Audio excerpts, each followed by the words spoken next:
is all you'll need to make a delicious snack or appetizer. A couple of cloves of garlic, some potatoes, obviously adjust depending how many people you're doing them for, and some Parmesan, a few chives or parsley, some Italian herbs, and then some olive, coconut, whatever your favourite vegetable oil is. First thing we're going to do is give your potatoes a good scrub wash.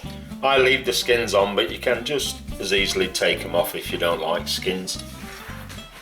When they've had a quick wash, we're just going to cut them into about 1/4 inch, 1/2 centimetre strips. When you've cut them, pop them into a pan. We're going to give them a rinse to get rid of some excess starch, and then we're going to boil them for around 3 to 4 minutes. Don't do it longer. You don't want them like when you're doing mashed potatoes, so you can easily mash them. Just 3 to 4 minutes to soften them down.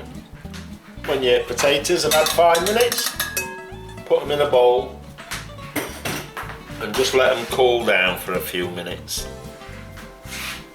When they're cool enough, go in with some olive oil or oil of your choice,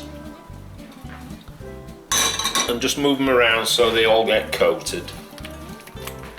When they're coated with oil, you're going in with your garlic, your Italian herbs, and then salt and pepper, and give them a good mix round.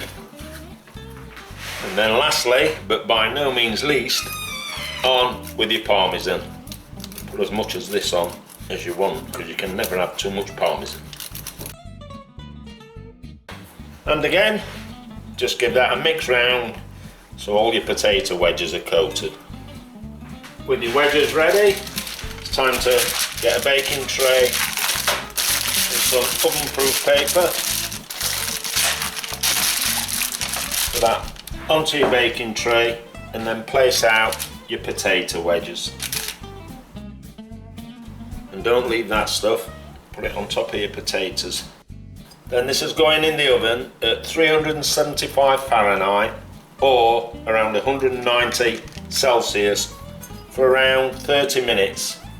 Look in after about 20 minutes and see if they're starting to go nicely brown, and then you can just turn them over so the other sides go brown, so that it's crispy all the way around. When they've had 30 or so minutes in the oven and they're looking something like that, I'm going to give them a sprinkle with some parsley or chives, plate them up, and then get whatever your favourite dip is and get stuck in.